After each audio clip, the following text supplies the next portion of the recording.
Welcome to this audiobook series of Think and Grow Rich. In each video, we'll dive deep into one chapter of Napoleon Hill's timeless classic.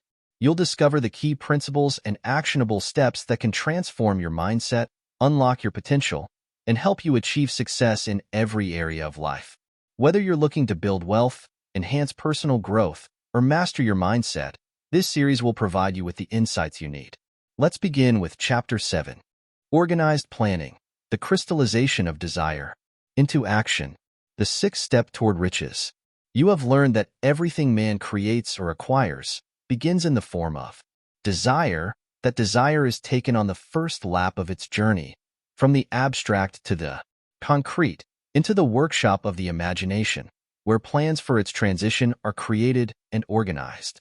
In Chapter 2, you were instructed to take 6 definite, practical steps as your first move in translating the desire for money into its monetary equivalent. 1 of these steps is the formation of a definite, practical plan or plans through which this transformation may be made. You will now be instructed how to build plans which will be practical via a. Ally yourself with a group of as many people as you may need for the creation and carrying out of your plan, or plans for the accumulation of money making use of the mastermind principle described in a later chapter. Compliance with this instruction is absolutely essential. Do not neglect it. B. Before forming your mastermind alliance, decide what advantages and benefits you may offer the individual members of your group in return for their cooperation. No one will work indefinitely without some form of compensation. No intelligent person will either request or expect another to work without adequate compensation, although this may not always be in the form of money. C. Arrange to meet with the members of your mastermind group at least twice a week and more often if possible, until you have jointly perfected the necessary plan or plans for the accumulation of money. D. Maintain perfect harmony between yourself and every member of your mastermind group. If you fail to carry out this instruction to the letter, you may expect to meet with failure. The mastermind principle cannot obtain where perfect harmony does not prevail. Keep in mind these facts. First, you are engaged in an undertaking of major importance to you. To be sure of success, you must have plans which are faultless. Second, you must have the advantage of the experience, education, native ability, and imagination of other minds. This is in harmony with the methods followed by every person who has accumulated a great fortune. No individual has sufficient experience, education, native ability, and knowledge to ensure the accumulation of a great fortune without the cooperation of other people. Every plan you adopt in your endeavor to accumulate wealth should be the joint creation of yourself and every other member of your mastermind group. You may originate your own plans, either in whole or in part, but see that those plans are checked and approved by the members of your mastermind alliance. If the first plan which you adopt does not work successfully, replace it with a new plan. If this new plan fails to work, replace it in turn with still another, and so on, until you find a plan which does work. Right here is the point at which the majority of men meet with failure because of their lack of persistence in creating new plans to take the place of those which fail. The most intelligent man living cannot succeed in accumulating money nor in any other undertaking without plans which are practical and workable. Just keep this fact in mind, and remember when your plans fail, that temporary defeat is not permanent failure. It may only mean that your plans have not been sound. Build other plans. Start all over again. Thomas A. Edison failed 10,000 times before he perfected the incandescent electric light bulb. That is, he met with temporary defeat 10,000 times before his efforts were crowned with success.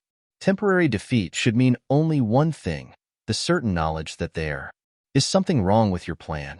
Millions of men go through life in misery and poverty because they lack a sound plan through which to accumulate a fortune. Henry Ford accumulated a fortune not because of his superior mind, but because he adopted and followed a plan which proved to be sound.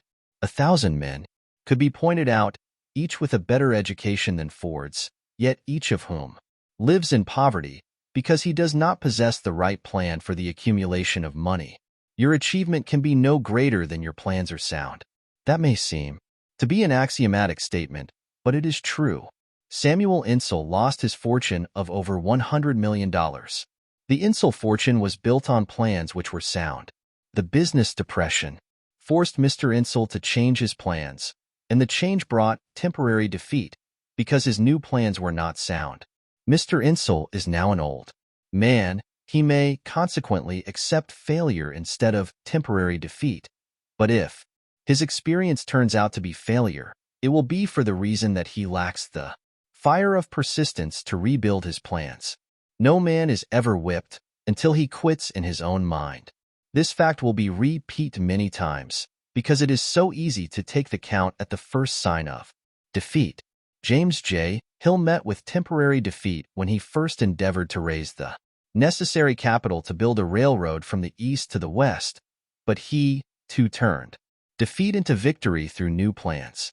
Henry Ford met with temporary defeat, not only at the beginning of his automobile career, but after he had gone far toward the top. He created new plans and went marching on to financial victory. We see men who have accumulated great fortunes, but we often recognize only their triumph, overlooking the temporary defeats which they had to surmount before arriving. No follower of this philosophy can reasonably expect to accumulate a fortune without experiencing temporary defeat. When defeat comes, accept it as a signal that your plans are not sound. Rebuild those plans and set sail once more toward your coveted goal. If you give up before your goal has been reached, you are a quitter. A quitter never wins, and a winner never quits. Lift this sentence out.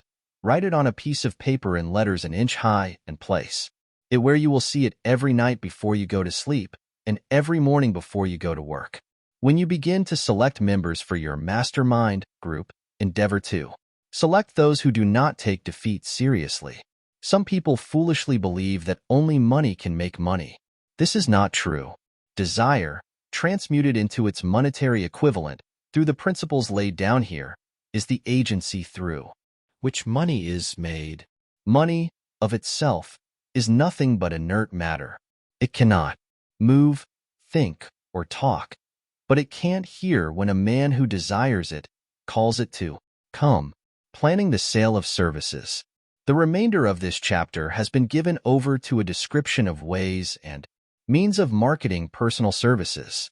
The information here conveyed will be of practical help to any person having any form of personal services to market, but it will be of priceless benefit to those who aspire to leadership in their chosen occupations. Intelligent planning is essential for success in any undertaking designed to accumulate riches. Here will be found detailed instructions to those who must begin the accumulation of riches by selling personal services. It should be encouraging to know that practically all the great fortunes began in the form of compensation for personal services or from the sale of ideas. What else, except ideas and personal services, would one not possessed of property have to give in return for riches? Broadly speaking, there are two types of people in the world. One type is known as leaders, and the other is followers. Decide at the outset whether you intend to become a leader in your chosen calling or remain a follower. The difference in compensation is vast. The follower cannot reasonably expect the compensation to which a leader is entitled, although many followers make the mistake of expecting such pay. It is no disgrace to be a follower. On the other hand, it is no credit to remain a follower. Most great leaders began in the capacity of followers. They became great leaders because they were intelligent followers. With few exceptions, the man who cannot follow a leader intelligently cannot become an efficient leader. The man who can follow a leader most efficiently is usually the man who develops into leadership most rapidly. An intelligent follower has many advantages, among them the opportunity to acquire knowledge from his leader. The major attributes of leadership. The following are important factors of leadership. 1. Unwavering courage based upon knowledge of self and of one's occupation. No follower wishes to be dominated by a leader who lacks self-confidence and courage. No intelligent follower will be dominated by such a leader very long. 2. Self-control. The man who cannot control himself can never control others. Self-control sets a mighty example for one's followers, which the more intelligent will emulate. 3. A keen sense of justice. Without a sense of fairness and justice, no leader can command and retain the respect of his followers. 4. Definiteness of decision. The man who wavers in his decisions shows that he is not sure of himself. He cannot lead others successfully. 5. Definiteness of plans. The successful leader must plan his work and work his plan. A leader who moves by guesswork, without practical, definite plans, is comparable to a ship without a rudder. Sooner or later he will land on the rocks. 6. The habit of doing more than paid for. One of the penalties of leadership is the necessity of willingness, upon the part of the leader, to do more than he requires of his followers. 7. A pleasing personality. No slovenly, careless person can become a successful leader. Leadership calls for respect. Followers will not respect a leader who does not grade high on all of the factors of a pleasing personality. 8. Sympathy and understanding. The successful leader must be in sympathy with his followers. Moreover, he must understand them and their problems. 9. Mastery of detail. Successful leadership calls for mastery of details of the leader's position. 10. Willingness to assume full responsibility. The successful leader must be willing to assume responsibility for the mistakes and the shortcomings of his followers.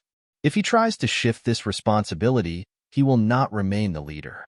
If one of his followers makes a mistake and shows himself incompetent, the leader must consider that it is he who failed. 11. Cooperation.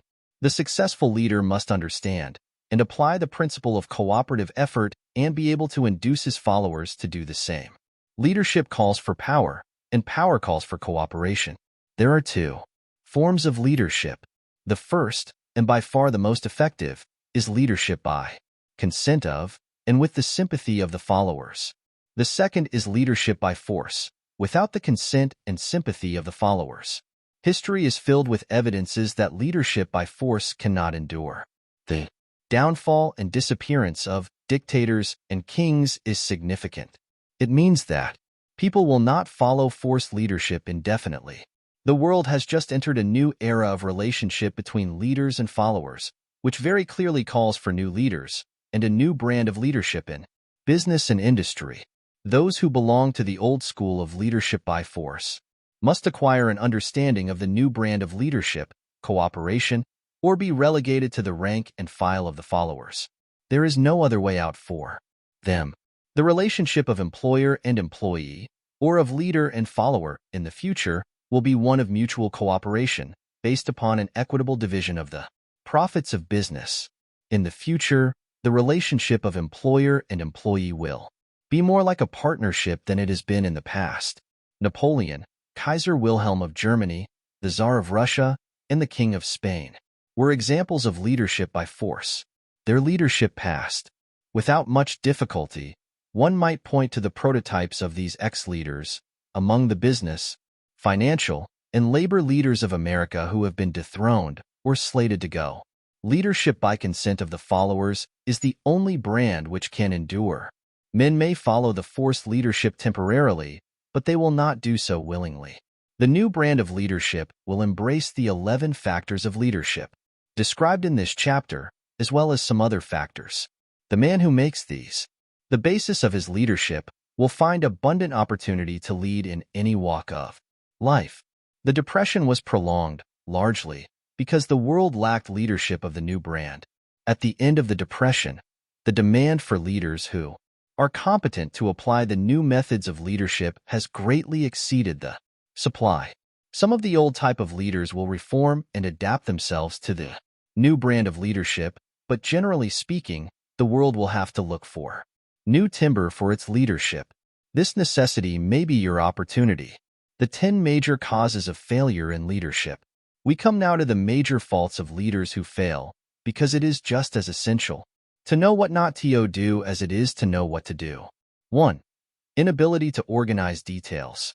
Efficient leadership calls for ability to organize and to master details. No genuine leader is ever too busy to do anything, which may be required of him in his capacity as leader. When a man, whether he is a leader or follower, admits that he is too busy to change his plans or to give attention to any emergency, he admits his inefficiency. The successful leader must be the master of all details connected with his position. That means, of course, that he must acquire the habit of relegating details to capable lieutenants. 2. Unwillingness to render humble service. Truly great leaders are willing, when occasion demands, to perform any sort of labor which they would ask another to perform.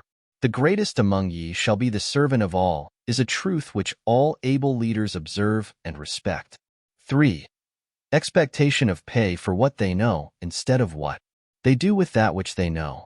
The world does not pay men for that which they know. It pays them for what they do or induce others to do. 4. Fear of competition from followers.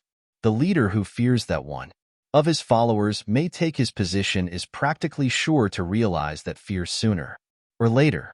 The able leader trains understudies to whom he may delegate, at will, any of the details of his position. Only in this way may a leader multiply himself and prepare himself to be at many places and give attention to many things at one time.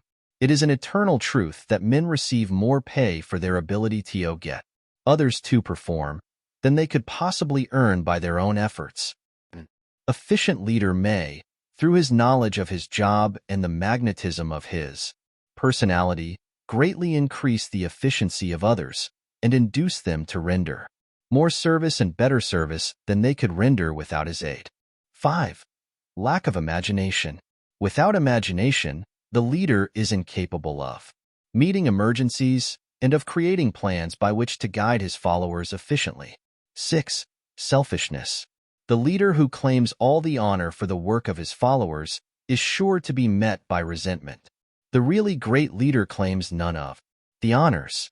He is contented to see the honors, when there are any, go to his followers, because he knows that most men will work harder for commendation and recognition than they will for money alone.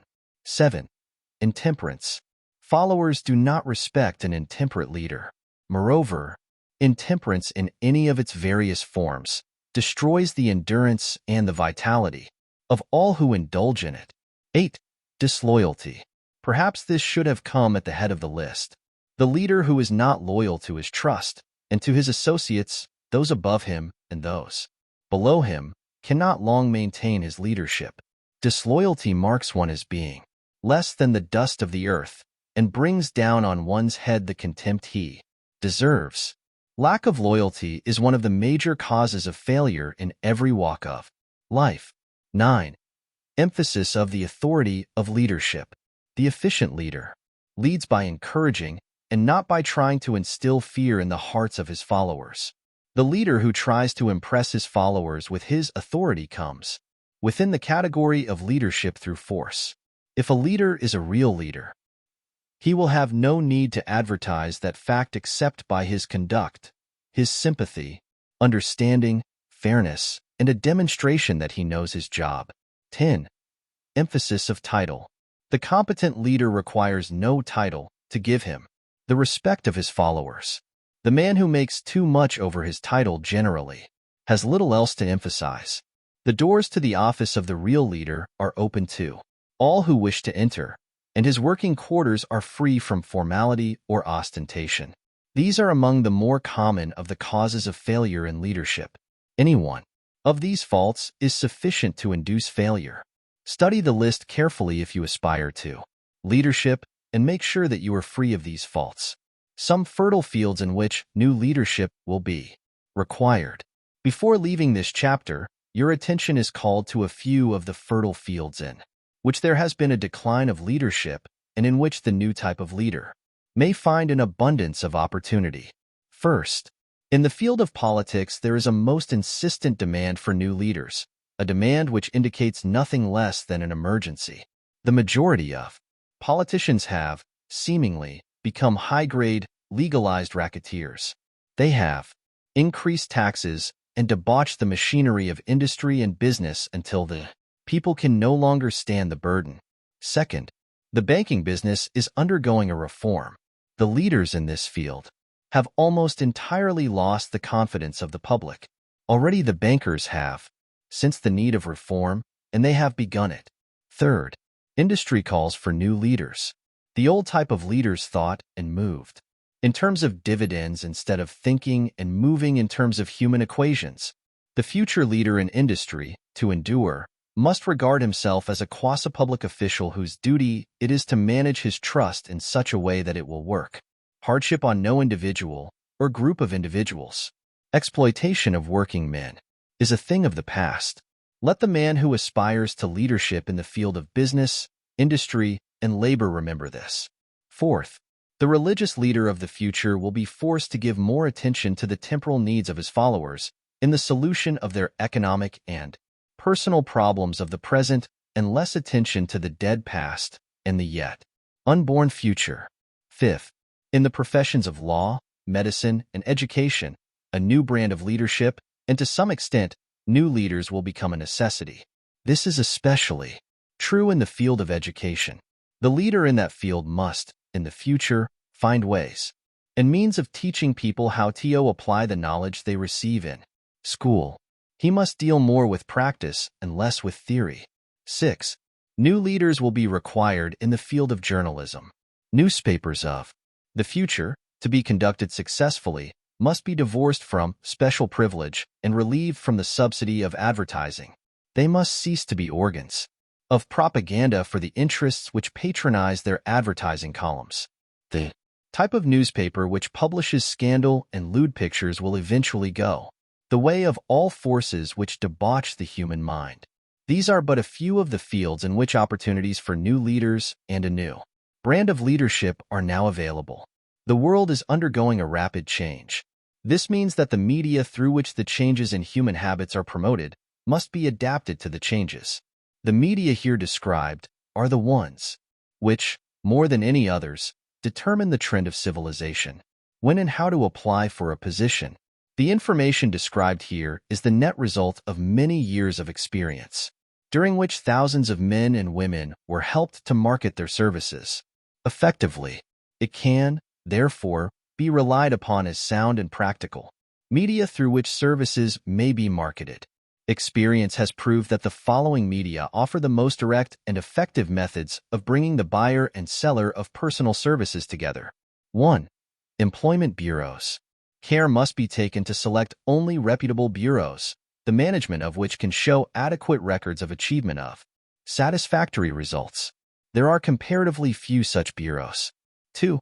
Advertising in newspapers, trade journals, magazines, and radio. Classified advertising may usually be relied upon to produce satisfactory results in the case of those who apply for clerical or ordinary salaried positions. Display advertising is more desirable in the case of those who seek executive connections, the copy to appear in the section of the paper which is most apt to come to the attention of the class of employer being sought. The copy should be prepared by an expert who understands how to inject sufficient selling qualities to produce replies. 3. Personal letters of application, directed to particular firms or individuals most apt to need such services as are being offered. Letters should be neatly typed, always, and signed by hand. With the letter, should be sent a complete, brief, or outline of the applicant's qualifications. Both the letter of application and the brief of experience or qualifications should be prepared by an expert. See instructions as to information to be supplied. 4. Application through personal acquaintances. When possible, the applicant should endeavor to approach prospective employers through some mutual acquaintance. This method of approach is particularly advantageous in the case of those who seek executive connections and do not wish to appear to be peddling themselves. 5. Application in person. In some instances, it may be more effective if the applicant offers personally his services to prospective employers, in which event a complete written statement of qualifications for the position should be presented. for the reason that prospective employers often wish to discuss with associates, one's record, information to be supplied in a written brief. This brief should be prepared as carefully as a lawyer would prepare the brief of a case to be tried in court. Unless the applicant is experienced in the preparation of such briefs, an expert should be consulted and his services enlisted for this purpose. Successful merchants employ men and women who understand the art and the psychology of advertising to present the merits of their merchandise. One who has personal services for sale should do the same. The following information should appear in the brief. 1. Education. State briefly, but definitely, what schooling you have had and in what subjects you specialized in school, giving the reasons for that specialization. 2. Experience. If you have had experience in connection with positions similar to the one you seek, describe it fully. State names and addresses of former employers. Be sure to bring out clearly any special experience you may have had which would equip you to fill the position you seek. 3. References. Practically every business firm desires to know all about the previous records, antecedents, etc. of prospective employees who seek positions of responsibility. Attach to your brief photostatic copies of letters from A. Former employers. B. Teachers under whom you studied. C. Prominent people whose judgment may be relied upon. 4. Photograph of self. Attach to your brief a recent, unmounted photograph of yourself. 5. Apply for a specific position. Avoid application for a position without describing exactly what particular position you seek. Never apply for just a position. That indicates you lack specialized qualifications. 6. State your qualifications for the particular position for which you apply. Give full details as to the reason you believe you are qualified for the particular position you seek. This is the application. It will determine, more than anything else, what consideration you receive. 7. Offer to go to work on probation. In the majority of instances, if you are determined to have the position for which you apply, it will be most effective if you offer to work for a week or a month or for a sufficient length of time to enable your prospective employer to judge your value without pay. This may appear to be a radical suggestion, but experience has proved that it seldom fails to win at least a trial. If you are sure of your qualifications, a trial is all you need. Incidentally, such an offer indicates that you have confidence in your ability to fill the position you seek. It is most convincing. If your offer is accepted and you make good, more than likely you will be paid for your probation period. Make clear the fact that your offer is based upon A. Your confidence in your ability to fill the position. B. Your confidence in your prospective employer's decision to employ you after trial. C. Your determination to have the position you seek. 8. Knowledge of your prospective employer's business. Before applying for a position, do sufficient research in connection with the business to familiarize yourself thoroughly with that business and indicate in your brief the knowledge you have acquired in this field. This will be impressive, as it will indicate that you have imagination and a real interest in the position you seek. Remember that it is not the lawyer who knows the most law, but the one who best prepares his case, who wins.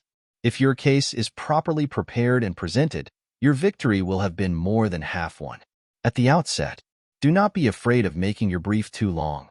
Employers are just as much interested in purchasing the services of well-qualified applicants as you are in securing employment. In fact, the success of most successful employers is due, in the main, to their ability to select well-qualified lieutenants. They want all the information available. Remember another thing.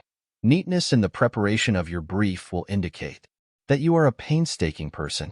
I have helped to prepare briefs for clients which were so striking and out of the ordinary that they resulted in the employment of the applicant without a personal interview. When your brief has been completed, have it neatly bound by an experienced binder and lettered by an artist or printer similar to the following. Brief of the qualifications of Robert K. Smith, applying for the position of private secretary to the president of the blank company incorporated. Change names each time brief is shown. This personal touch is sure to command attention. Have your brief neatly typed or mimeographed on the finest paper you can obtain and bound with a heavy paper of the book cover variety, the binder to be changed, and the proper firm name to be inserted if it is to be shown to more than one company. Your photograph should be pasted on one of the pages of your brief. Follow these instructions to the letter, improving upon them wherever your imagination suggests. Successful salesmen groom themselves with care. They understand that first impressions are lasting. Your brief is your salesman. Give it a good suit of clothes, so it will stand out in bold contrast to anything your prospective employer ever saw. In the way of an application for a position, if the position you seek is worth having, it is worth going after with care. Moreover, if you sell yourself to an employer in a manner that impresses him with your individuality, you probably will receive more money for your services from the very start than you would if you applied for employment in the usual conventional way. If you seek employment through an advertising agency or an employment agency, have the agent use copies of your brief in marketing your services. This will help to gain preference for you, both with the agent and the prospective employers. How to get the exact position you desire. Everyone enjoys doing the kind of work for which he is best suited. An artist loves to work with paints, a craftsman with his hands. Writer loves to write.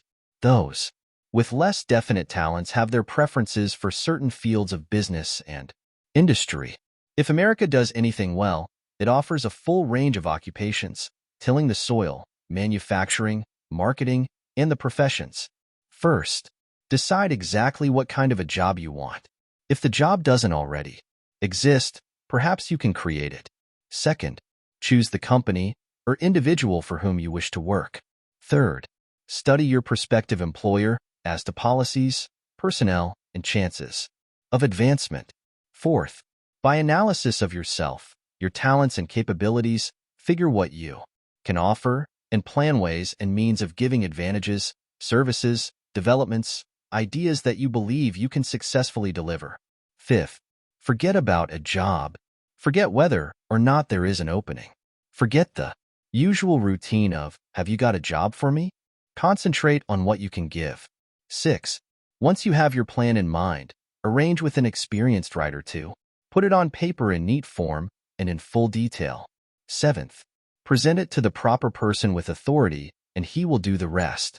Every company is looking for men who can give something of value, whether it be ideas, services, or connections. Every company has room for the man who has a definite plan of action which is to the advantage of that company. This line of procedure may take a few days or weeks of extra time, but the difference in income, in advancement, and in gaining recognition will save years of hard work at small pay. It has many advantages, the main one being that it will often save from 1 to 5 years of time in reaching a chosen goal. Every person who starts or gets in halfway up the ladder does so by deliberate and careful planning, excepting, of course, the boss son. The new way of marketing services, jobs, are now partnership. Men and women who market their services to best advantage in the future must recognize the stupendous change which has taken place in connection with the relationship between employer and employee. In the future, the golden rule, and not the rule of gold, will be the dominating factor in the marketing of merchandise as well as personal services. The future relationship between employers and their employees will be more in the nature of a partnership consisting of A, the employer, B, the employee, C, the public they serve. This new way of marketing personal services is called new for many reasons. First, both the employer and the employee of the future will be considered as fellow employees whose business it will be to serve the public efficiently. In times past, employers and employees have bartered among themselves, driving the best bargains they could with one another, not considering that in the final analysis they were, in reality, bargaining at the expense of the third party, the public they served. The Depression served as a mighty protest from an injured public whose rights had been trampled upon in every direction by those who were clamoring for individual advantages and profits. When the debris of the Depression shall have been cleared away, and business shall have been once again restored to balance, both Employers and employees will recognize that they are no longer privileged to drive bargains at the expense of those whom they serve. The real employer of the future will be the public. This should be kept uppermost in mind by every person seeking to market personal services effectively. Nearly every railroad in America is in financial difficulty. Who does not remember the day when, if a citizen inquired at the ticket office the time of departure of a train, he was abruptly referred to the bulletin board instead of being politely given the information? The streetcar companies have experienced a change of times also. There was a time not so very long ago when streetcar conductors took pride in giving argument to passengers. Many of the streetcar tracks have been removed and passengers ride on a bus, whose driver is the last word in politeness. All over the country, streetcar tracks are rusting from abandonment or have been taken up. Wherever streetcars are still in operation, passengers may now ride without argument, and one may even hail the car in the middle of the block, and the motorman will obligingly pick him up. How times have changed. That is just the point I am trying to emphasize. Times have changed. Moreover, the change is reflected not merely in railroad offices and on streetcars, but in other walks of life as well. The public bedamned policy is now passé. It has been supplanted by the "we are obligingly at your service, sir" policy. The bankers have learned a thing or two during this rapid change which has taken place during the past few years. Impoliteness on the part of a bank official or bank employee today is as rare as it was conspicuous a dozen years ago. In the years past, some bankers, not all of them of course, carried an atmosphere of austerity which gave every would-be borrower a chill when he even thought of approaching his banker for a loan. The thousands of bank failures during the Depression had the effect of removing the mahogany doors behind which bankers formerly barricaded themselves. They now sit at desks in the open, where they may be seen and approached at will by any depositor or by anyone who wishes to see them, and the whole atmosphere of the bank is one of courtesy and understanding. It used to be customary for customers to have to stand and wait at the corner grocery until the clerks were through passing the time of day with friends, and the proprietor had finished making up his bank deposit before being waited upon. Chain stores, managed by courteous men who do everything in the way of service, short of shining the customer's shoes, have pushed the old time merchants into the background. Time marches on. Courtesy and service are the watchwords of merchandising today, and apply to the person who is marketing personal services even more directly than to the employer whom he serves, because, in the final analysis, both the employer and his employee are employed by the public they serve. If they fail to serve well, they pay by the loss of their privilege of serving. We can all remember the time when the gas meter reader pounded on the door, hard enough to break the panels. When the door was opened, he pushed his way in uninvited, with a scowl on his face which plainly said, "What the hell did you keep me waiting for?" All that has undergone a change. The meter man now conducts himself as a gentleman who is delighted to be at your service, sir. Before the gas companies learned that their scowling meter men were accumulating liabilities never to be cleared away, the polite salesman of oil burners came along and did a land office business. During the Depression, I spent several months in the anthracite coal region of Pennsylvania, studying conditions which all but destroyed the coal industry. Among several very significant discoveries was the fact that greed on the part of operators and their employees was the chief cause of the loss of business for the operators and loss of jobs for the miners. Through the pressure of a group of overzealous labor leaders representing the employees and the greed for profits on the part of the operators, the anthracite business suddenly dwindled. The coal operators and their employees drove sharp bargains with one another, adding the cost of the bargaining to the price of the coal, until, finally, they discovered they had built up a wonderful business for the manufacturers of oil-burning outfits and the producers of crude oil. The wages of sin is death. Many have read this in the Bible, but few have discovered its meaning. Now, and for several years, the entire world has been listening by force to a sermon which might well be called, "Whatsoever a man soweth, that shall he also reap." Nothing as widespread and effective as the Depression could possibly be just a coincidence. Behind the Depression was a cause. Nothing ever happens without a cause.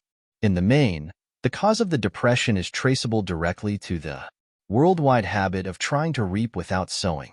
This should not be mistaken to mean that the Depression represents a crop which the world is being forced to reap without having sown. The trouble is that the world sowed the wrong sort of seed. Any farmer knows he cannot sow the seed of thistles and reap a harvest of grain. Beginning at the outbreak of the World War, the people of the world began to sow the seed of service inadequate in both quality and quantity. Nearly everyone was engaged in the pastime of trying to get without giving. These illustrations are brought to the attention of those who have personal services to market to show that we are where we are and what we are because of our own conduct. If there is a principle of cause and effect which controls business, finance, and transportation, this same principle controls individuals and determines their economic status. What is your QQS rating? The causes of success in marketing services effectively and permanently have been clearly described. Unless those causes are studied, analyzed, understood, and applied, no man can market his services effectively and permanently. Every person must be his own salesman of personal services. The quality and the quantity of service rendered, and the spirit in which it is rendered, determine to a large extent the price and the duration of employment.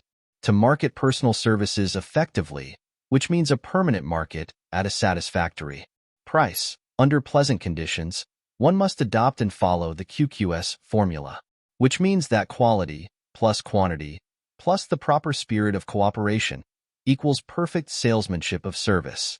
Remember the QQS formula, but do more. Apply it as a habit.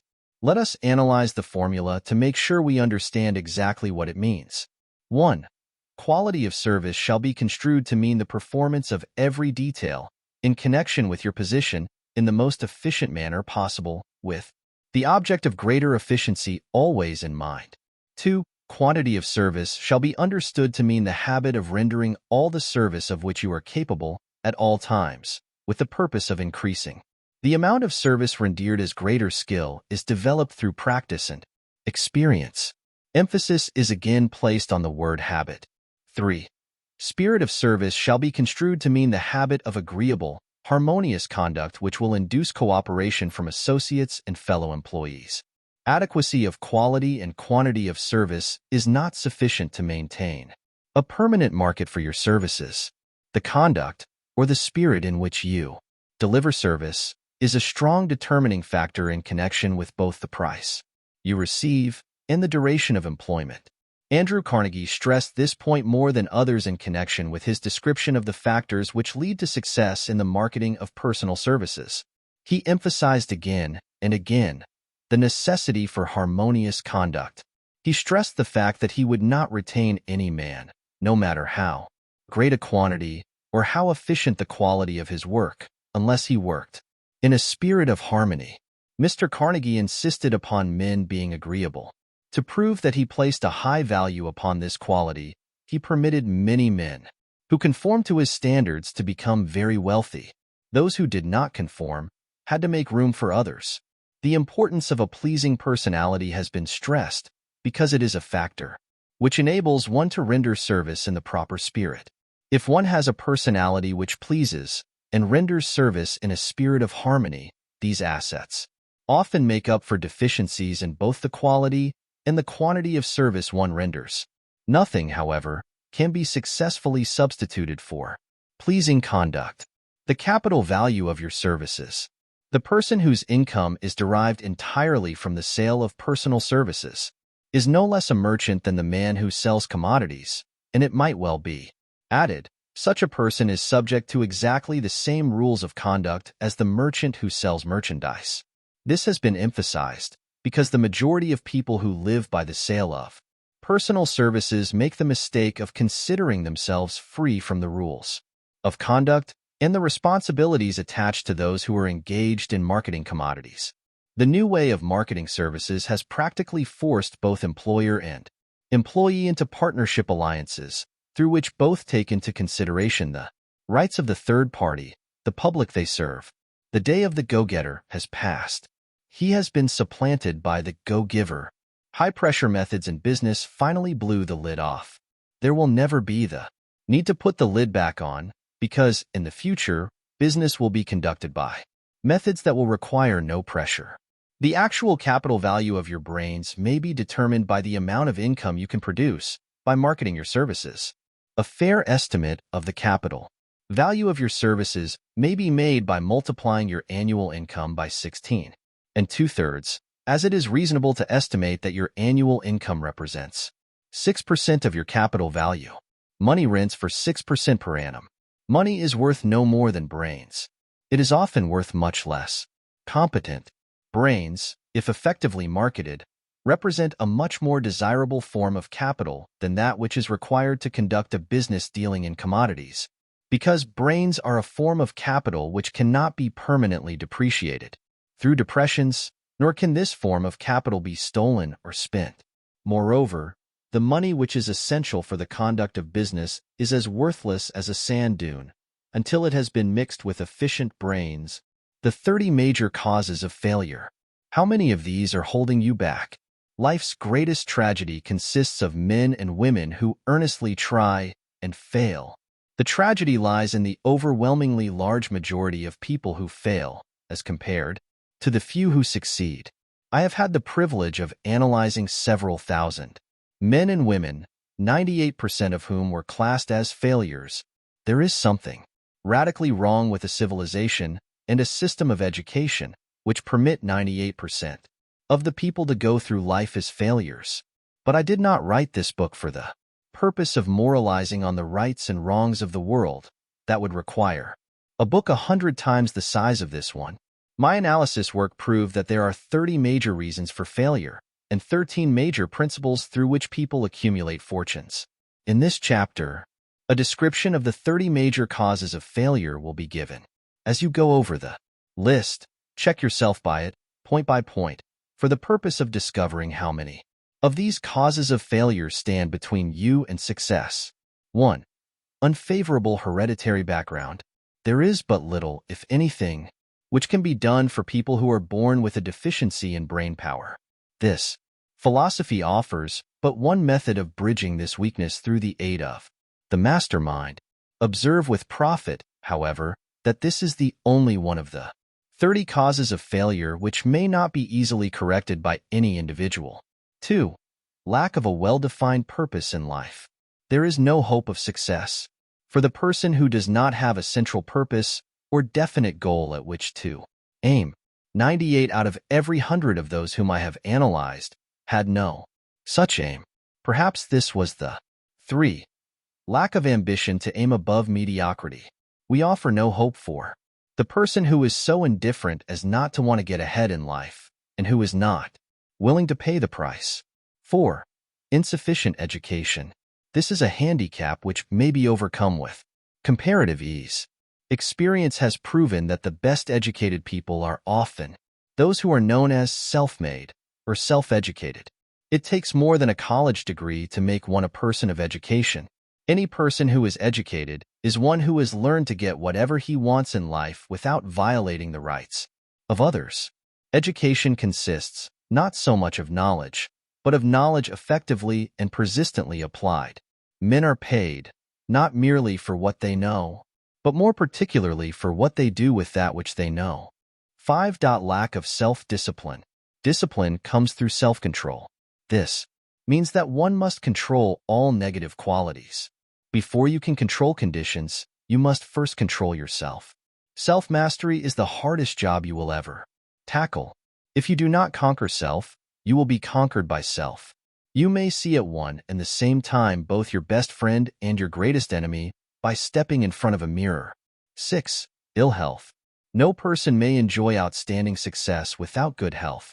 Many of the causes of ill health are subject to mastery and control. These in the main are: A. Overeating of foods not conducive to health. B. Wrong habits of thought, giving expression to negatives. C. Wrong use of and overindulgence in sex. D. Lack of proper physical exercise. E. An inadequate supply of fresh air due to improper breathing. 7. Unfavorable environmental influences during childhood. As the twig is bent, so shall the tree grow. Most people who have criminal tendencies acquire them as the result of bad environment and improper associates.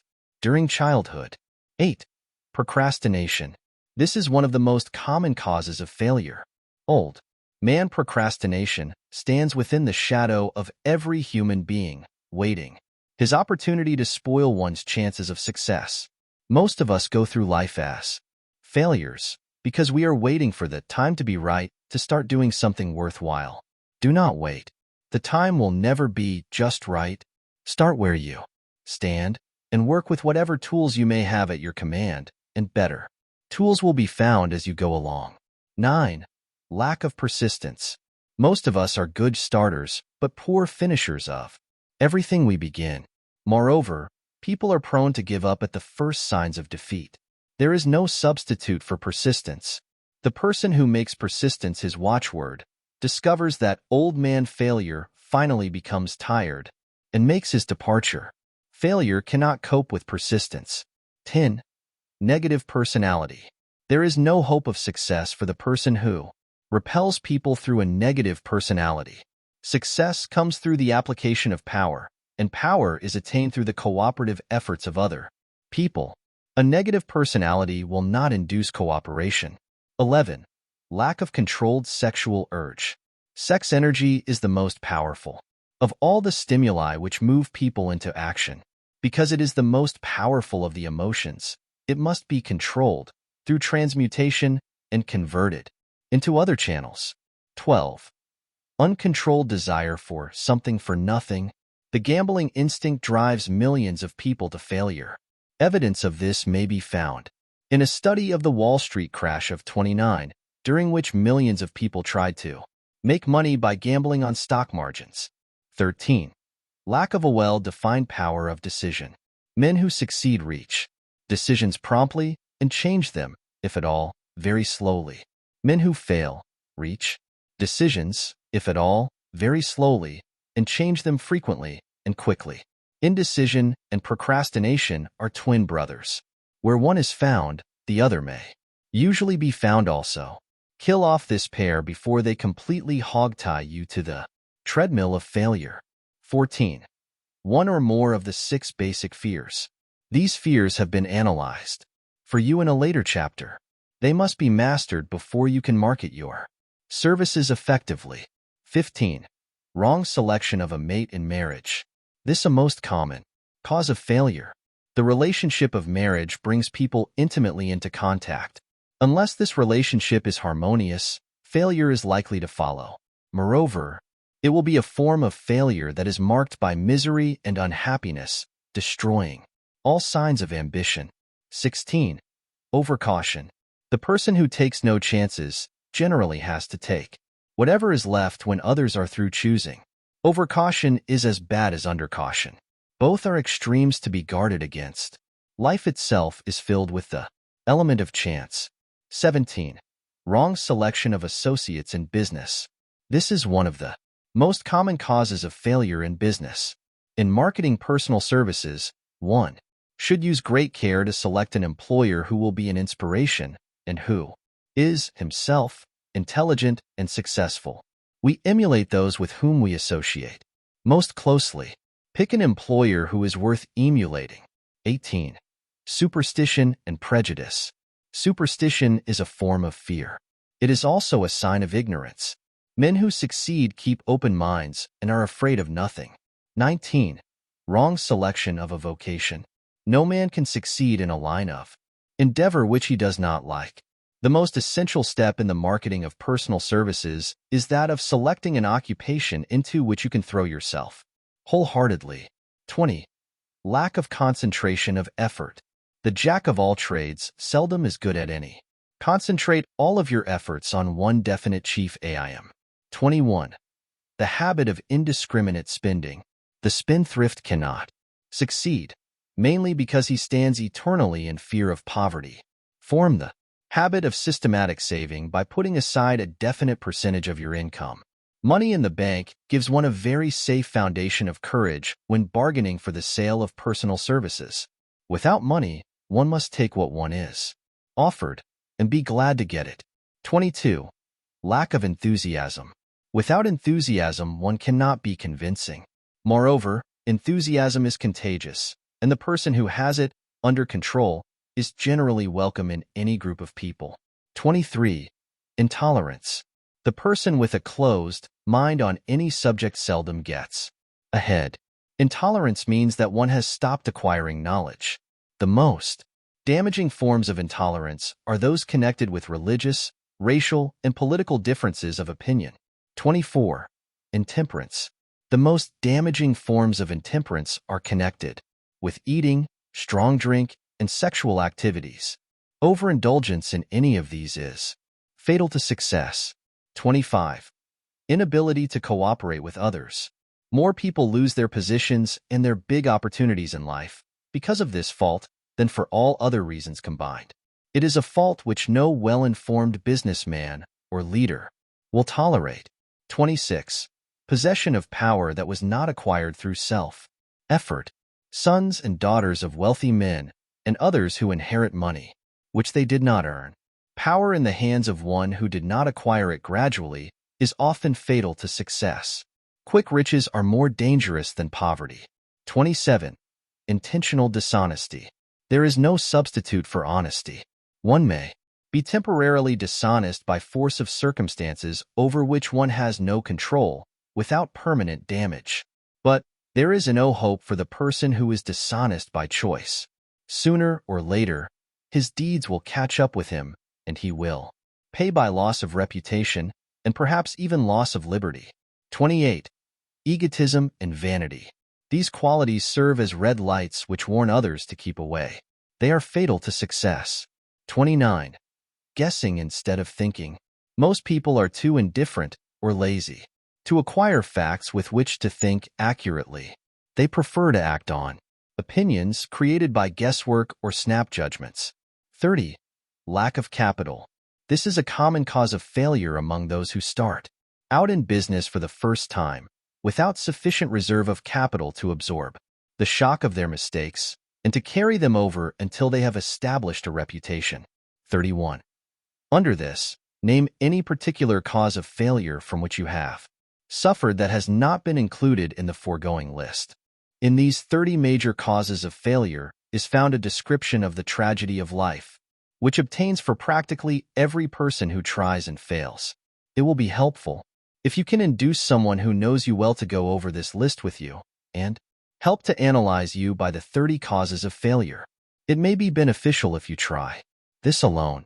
Most people cannot see themselves as others see them. You may be one who cannot. The oldest of admonitions is, man, know thyself. If you market merchandise successfully, you must know the merchandise. The same is true in marketing personal services. You should know all of your weaknesses in order that you may either bridge them or eliminate them entirely. You should know your strength in order that you may call attention to it when selling your services. You can know yourself only through accurate analysis. The folly of ignorance in connection with self was displayed by a young man who applied to the manager of a well-known business for a position. He made a very good impression until the manager asked him what salary he expected. He replied that he had no fixed sum in mind, lack of a definite aim. The manager then said, "We will pay you all you are worth. Alter we try you out for a week." "I will not accept it," the applicant replied, "because I am getting more than that where I am now employed." Before you even start to negotiate for a readjustment of your salary in your present position, or to seek employment elsewhere, be sure that you are worth more than you now receive. It is one thing to want money, everyone wants more, but it is something entirely different to be worth more. Many people mistake their wants for their just dues. Your financial requirements or wants have nothing whatever to do with your worth. Your value is established entirely by your ability to render useful service or your capacity to induce others to render such service. Take inventory of yourself. 28 questions you should answer. Annual self-analysis is an essential in the effective marketing of personal services, as is annual inventory in merchandising. Moreover, the yearly analysis should disclose a decrease in faults and an increase in virtues. One goes ahead, stands still, or goes backward in life. One's object should be, of course, to go ahead. Annual self-analysis will disclose whether advancement has been made, and if so, how much.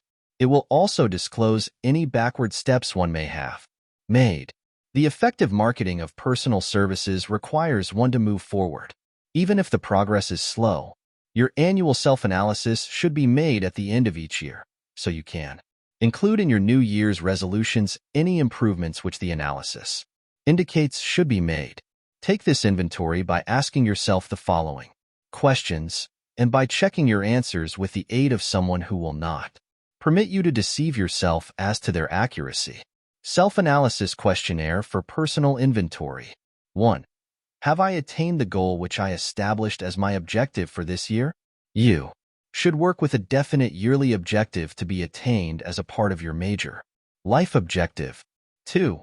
Have I delivered service of the best possible quality of which I was capable, or could I have improved any part of this service? 3. Have I delivered service in the greatest possible quantity of which I was capable? 4. Has the spirit of my conduct been harmonious and cooperative at all times? 5. Have I permitted the habit of procrastination to decrease my efficiency, and if so, to what extent? 6. Have I improved my personality, and if so, in what ways? 7. Have I been persistent in following my plans through to completion? 8. Have I reached decisions promptly and definitely on all occasions? 9. Have I permitted any one or more of the 6 basic fears to decrease my efficiency? 10. Have I been either overcautious or undercautious? 11. Has my relationship with my associates in work been pleasant or unpleasant? If it has been unpleasant, has the fault been partly or wholly mine? 12. Have I dissipated any of my energy through lack of concentration of effort? 13. Have I been open-minded and tolerant in connection with all subjects? 14. In what way have I improved my ability to render service? 15. Have I been intemperate in any of my habits? 16. Have I expressed, either openly or secretly, any form of egotism? 17. Has my conduct toward my associates been such that it has induced them to respect me? 18. Have my opinions and decisions been based upon guesswork or accuracy of analysis and thought? 19. Have I followed the habit of budgeting my time, my expenses, and my income? And have I been conservative in these budgets? 20. How much time have I devoted to unprofitable effort which I might have used to better advantage? 21. How may I budget my time and change my habits so I will be more efficient during the coming year? 22. Have I been guilty of any conduct which was not approved by my conscience? 23. In what ways have I rendered more service and better service than I was paid to render? 24. Have I been unfair to anyone, and if so, in what way? 25. If I had been the purchaser of my own services for the year, would I be satisfied with my purchase? 26. Am I in the right vocation, and if not, why not? 27. Has the purchaser of my services been satisfied with the service I have rendered, and if not, why not? 28. What is my present rating on the fundamental principles of success? Make this rating fairly and frankly, and have it checked by someone who is courageous enough to do it accurately. Having read and assimilated the information conveyed through this chapter, you are now ready to create a practical plan for marketing your personal services. In this chapter will be found an adequate description of every principle essential in planning the sale of personal services, including the major attributes of leadership, the most common causes of failure in leadership, a description of the fields of opportunity for leadership, the main causes of failure in all walks of life, and the important questions which should be used in self-analysis.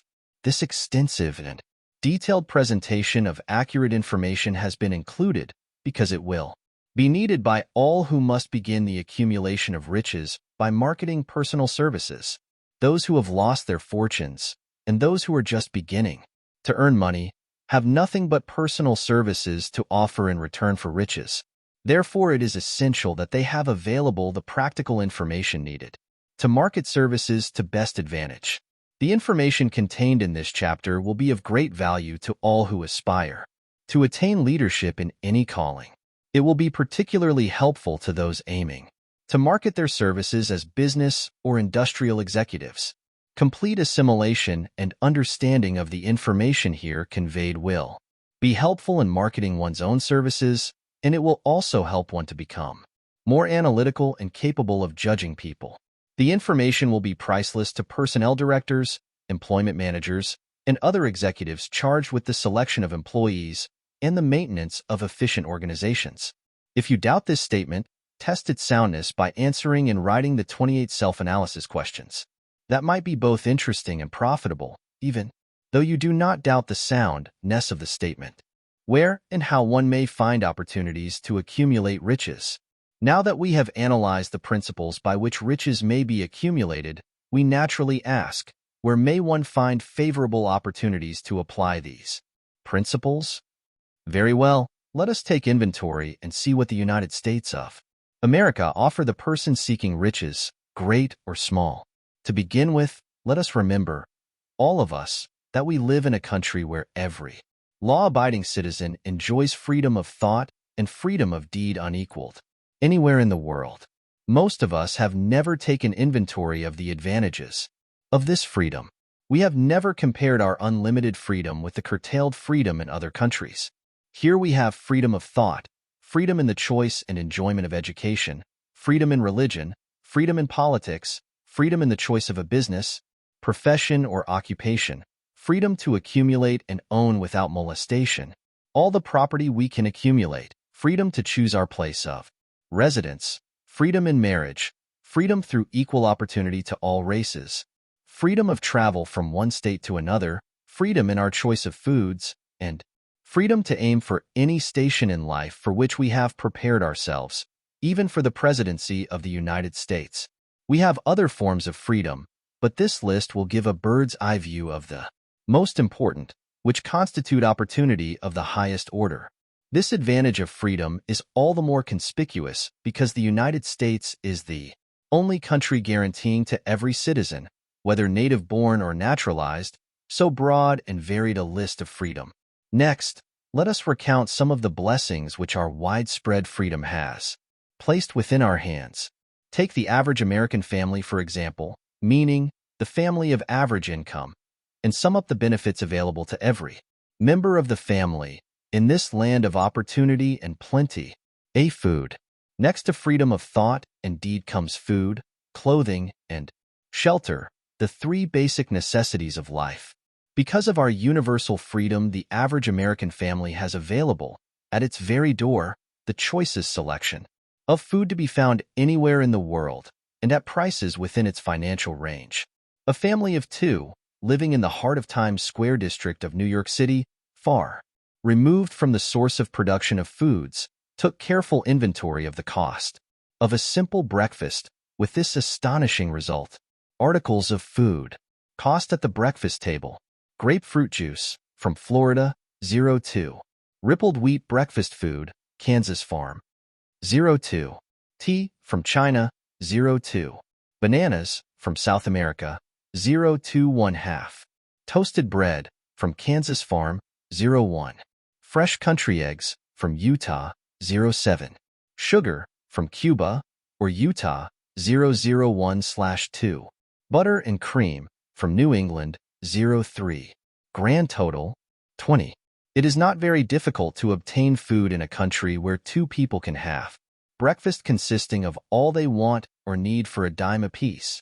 Observe that this simple breakfast was gathered by some strange form of magic from China, South America, Utah, Kansas, and the New England states, and delivered on the breakfast table, ready for consumption, in the very heart of the most crowded city in America, at a cost well within the means of the most humble laborer. The cost included all federal, state, and city taxes. Here is a fact the politicians did not mention when they were crying out to the voters to throw their opponents out of office because the people were being taxed to death. B. Shelter.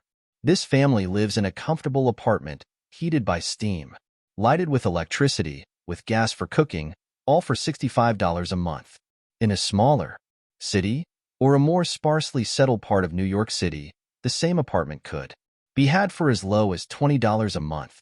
The toast they had for breakfast in the food estimate was toasted on an electric toaster, which cost but a few dollars. The apartment is cleaned with a vacuum sweeper that is run by electricity. Hot and cold water is available at all times in the kitchen and the bathroom. The food is kept cool in a refrigerator that is run by electricity. The wife curls her hair, washes her clothes, and irons them with easily operated electrical equipment on power obtained by sticking a plug in the wall. The husband shaves with an electric shaver, and they receive entertainment from all over the world, 24 hours a day, if they want it, without cost, by merely turning the dial of their radio. There are other conveniences in this apartment, but the foregoing list will give a fair idea of some of the concrete evidences of the freedom we, of America, enjoy. And this is neither political nor economic propaganda. See clothing. Anywhere in the United States, the woman of average clothing requirements can dress very comfortably and neatly for less than $200 a year, and the average man can dress for the same, or less. Only the three basic necessities of food, clothing, and shelter have been mentioned. The average American citizen has other privileges and advantages available in return for modest effort, not exceeding 8 hours per day of labor. Among these is the privilege of automobile transportation, with which one can go and come at will, at very small cost. The average American has security of property rights not found in any other country in the world. He can place his surplus money in a bank with the assurance that his government will protect it and make good to him if the bank fails. If an American citizen wants to travel from one state to another, he needs no passport, no one's permission. He may go when he pleases and return at will. Moreover, he may travel by train, private automobile, bus, airplane, or ship as his pocketbook permits.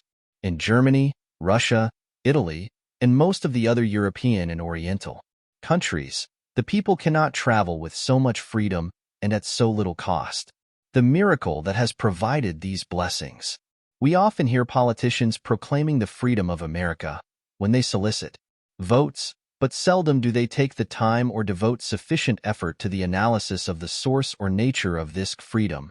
Having no axe to grind, no grudge to express, no ulterior motives to be carried out, I have the privilege of going into a frank analysis of that mysterious, abstract, greatly misunderstood something which gives to every citizen of America more blessings, more opportunities to accumulate wealth, more freedom of every nature than may be found in any other country. I have the right to analyze the source and nature of this unseen power, because I know, and have known for more than a quarter of a century, many of the men who organized that power, and many who are now responsible for its maintenance. The name of this mysterious benefactor of mankind is capital. Capital consists not alone of money, but more particularly of highly organized, intelligent groups of men who plan ways and means of using money efficiently for the good of the public and profitably to themselves. These groups consist of scientists, educators, chemists, inventors, business analysts, publicity men, transportation experts, accountants, lawyers, doctors, and both men and women who have highly specialized knowledge in all fields of industry and business. They pioneer, experiment, and blaze trails in new fields of endeavor. They support colleges, hospitals, public schools, build good roads, publish newspapers, pay most of the cost of government, and take care of the multitudinous detail essential to human progress. Stated briefly, the capitalists are the brains of civilization because they supply the entire fabric of which all education, enlightenment, and human progress consists. Money, without brains, always is dangerous. Properly used, it is the most important essential of civilization. The simple breakfast here described could not have been delivered to the New York family at a dime each, or at any other price, if organized capital had not provided the machinery, the ships, the railroads, and the huge armies of trained men to operate them. Some slight idea of the importance of organized capital may be had by trying to imagine yourself burdened with the responsibility of collecting, without the aid of capital, and delivering to the New York City family the simple breakfast described. To supply the tea, you would have to make a trip to China or India, both a very long way from America. Unless you are an excellent swimmer, you would become rather tired before making the round trip. Then, too, another problem would confront you. What would you use for money, even if you had the physical endurance to swim? The ocean? To supply the sugar, you would have to take another long swim to Cuba, or a long walk to the sugar beet section of Utah. But even then, you might come back without the sugar, because organized effort and money are necessary to produce sugar, to say nothing of what is required to refine, transport, and deliver it to the breakfast table anywhere in the United States. The eggs, you could deliver easily enough from the barnyards near New York City, but you would have a very long walk to Florida and return before you could serve the 2 glasses of grapefruit juice. You would have another long walk to Kansas or one of the other wheat-growing states when you went after the 4 slices of wheat bread.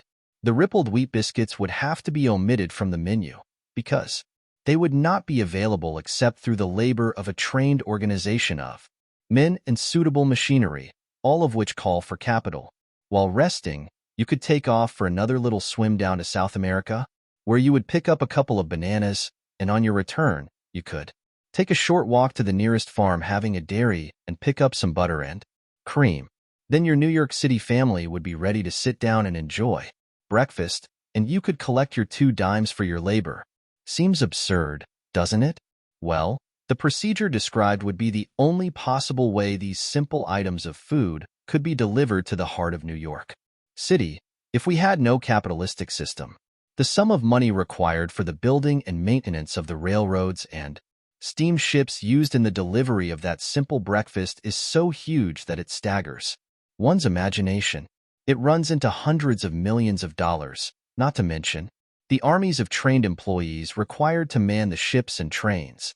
But transportation is only a part of the requirements of modern civilization and capitalistic America. Before there can be anything to haul, something must be grown from the ground or manufactured and prepared for market.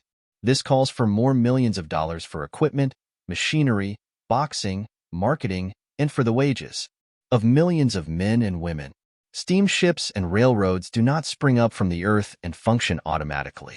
They come in response to the call of civilization, through the labor and ingenuity and organizing ability of men who have imagination, faith, enthusiasm, decision, persistence. These men are known as capitalists. They are motivated by the desire to build, construct, achieve, render useful service, earn profits, and accumulate riches. And because they render service, without which there would be no civilization, they put themselves in the way of great riches. Just to keep the record simple and understandable, I will add that these capitalists are the self-same men of whom most of us have heard soapbox orators speak. They are the same men to whom radicals, racketeers, dishonest politicians, and grafting labor leaders refer as the predatory interests or Wall Street. I am not attempting to present a brief for or against any group of men or any system of economics. I am not attempting to condemn collective bargaining when I refer to grafting labor leaders, nor do I aim to give a clean bill of health to all individuals known as capitalists. The purpose of this book, a purpose to which I have faithfully devoted over a quarter of a century, is to present to all who want the knowledge, the most dependable philosophy through which individuals may accumulate riches in whatever amounts they desire. I have here analyzed the economic advantages of the capitalistic system for the twofold purpose of showing 1. That all who seek riches must recognize and adapt themselves to the system that controls all approaches to fortunes, large or small, and 2. To present the side of the picture opposite to that being shown by politicians and demagogues who deliberately becloud the issues they bring up by referring to organized capital as if it were something poisonous. This is a capitalistic country. It was developed through the use of capital, and we who claim the right to partake of the blessings of freedom and opportunity, we who seek to accumulate riches here, may as well know that neither riches nor Opportunity would be available to us if organized capital had not provided these benefits. For more than 20 years, it has been a somewhat popular and growing pastime for radicals, self-seeking politicians, racketeers, crooked labor leaders, and on occasion religious leaders to take potshots at Wall Street, the money changers, and big business. The practice became so general that we witnessed during the business depression the unbelievable sight of high government officials lining up with the cheap politicians and labor leaders with the openly avowed purpose of throttling the system which has made industrial America the richest country on earth. The lineup was so general and so well organized that it prolonged the worst depression America has ever known. It cost millions of men their jobs because those jobs were inseparably a part of the industrial and capitalistic system which formed the very backbone of the nation.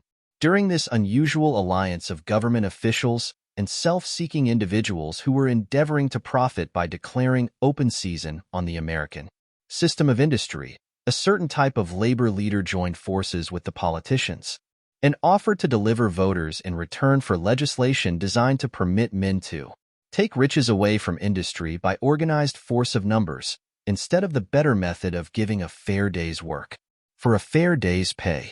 Millions of men and women throughout the nation are still engaged in this popular pastime of trying to get without giving. Some of them are lined up with labor unions, where they demand shorter hours and more pay. Others do not take the trouble to work at all. They demand government relief, and are getting it. Their idea of their rights of freedom was demonstrated in New York City, where violent complaint was registered with the postmaster by a group of relief beneficiaries because the postman awakened them at 7:30 a.m. to deliver government relief checks. They demanded that the time of delivery be set up to 10 o'clock. If you are one of those who believe that riches can be accumulated by the mere act of men who organize themselves into groups and demand more pay for less service, if you are one of those who demand government relief without early morning disturbance when the money is delivered to you, if you are one of those who believe in trading their votes to politicians in return for the passing of laws which permit the raiding of the public treasury, you may rest securely on your belief, with certain knowledge that no one will disturb you, because this is a free country where every man may think as he pleases, where nearly everybody can live with but little effort, where many may live well without doing any work whatsoever. However, you should know the full truth concerning this freedom of which so many people boast and so few understand. As great as it is, as far as it reaches, as many privileges as it provides, it does not and cannot bring riches without effort. There is but one dependable method of accumulating and legally holding riches, and that is by rendering useful service. No system has ever been created by which men can legally acquire riches through mere force of numbers, or without giving, in return, an equivalent value of one form or another. There is a principle known as the law of economics. This is more than a theory. It is a law no man can beat. Mark well the name of the principle, and remember it, because it is far more powerful than all the politicians and political machines. It is above and beyond the control of all the labor unions. It cannot be swayed, nor influenced nor bribed by racketeers or self-appointed leaders in any calling. Moreover, it has an all-seeing eye and a perfect system of bookkeeping, in which it keeps an accurate account of the transactions of every human being engaged in the business of trying to get without giving. Sooner or later, its auditors come around, look over the records of individuals both great and small, and demand an accounting. Wall Street, big business, capital predatory interests, or whatever name you choose to give the system which has given us American freedom, represents a group of men who understand, respect, and adapt themselves to this powerful law of economics. Their financial continuation depends upon their respecting the law. Most people living in America like this country, its capitalistic system, and all. I must confess I know of no better country where one may find greater opportunities to accumulate riches. Judging by their acts and deeds, there are some in this country who do not like it. That, of course, is their privilege. If they do not like this country, its capitalistic system, its boundless opportunities, they have the privilege of clearing out. Always there are other countries, such as Germany, Russia, and Italy, where one may try one's hand at enjoying freedom and accumulating riches providing one is not too particular. America provides all the freedom and all the opportunity to accumulate riches that any honest person may require. When one goes hunting for game, one selects hunting grounds where game is plentiful. When seeking riches, the same rule would naturally obtain. If it is riches you are seeking, do not overlook the possibilities of a country whose citizens are so rich that women, alone, spend over $200 million annually for lipsticks, rouge, and cosmetics. Think twice, you who are seeking riches, before trying to destroy the capitalistic system of a country whose citizens spend over $50 million a year for greeting cards, with which to express their appreciation of their freedom. If it is money you are seeking, consider carefully a country that spends hundreds of millions of dollars annually for cigarettes, the bulk of the income from which goes to only 4 major companies engaged in supplying this national builder of nonchalance and quiet nerves. By all means, give plenty of consideration to a country whose people spend annually more than $15 million for the privilege of seeing moving pictures, and toss in a few additional millions for liquor, narcotics, and other less potent soft drinks and giggle waters. Do not be in too big a hurry to get away from a country whose people willingly, even eagerly, hand over millions of dollars annually for football, baseball, and prize fights. And by all means, stick by a country whose inhabitants give up more than $1 million a year for chewing gum and another $1 million for safety razor blades. Remember, also, that this is but the beginning of the available sources for the accumulation of wealth. Only a few of the luxuries and non-essentials have been mentioned. But remember that the business of producing, transporting, and marketing these few items of merchandise gives regular employment to many millions of men and women who receive for their services many millions of dollars monthly and spend it freely for both the luxuries and the necessities. Especially remember that back of all this exchange of merchandise and personal services may be found an abundance of opportunity to accumulate riches. Here our American freedom comes to one's aid. There is nothing to stop you or anyone from engaging in any portion of the effort necessary to carry on these businesses. If one has superior talent, training, experience, one may accumulate riches in large amounts. Those not so fortunate may accumulate smaller amounts. Anyone may earn a living in return for a very nominal amount of labor. So there you are. Opportunity has spread its wares before you. Step up to the front, select what you want, create your plan, put the plan into action, and follow through with persistence. Capitalistic America will do the rest. You can depend upon this. Much capitalistic America ensures every person the opportunity to render useful service, and to collect riches in proportion to the value of the service. The system denies no one this right, but it does not, and cannot promise something for nothing, because the system itself is irrevocably controlled by the law of economics, which neither recognizes nor tolerates for long getting without giving. The law of economics was passed by nature. There is no Supreme Court to which violators of this law may appeal.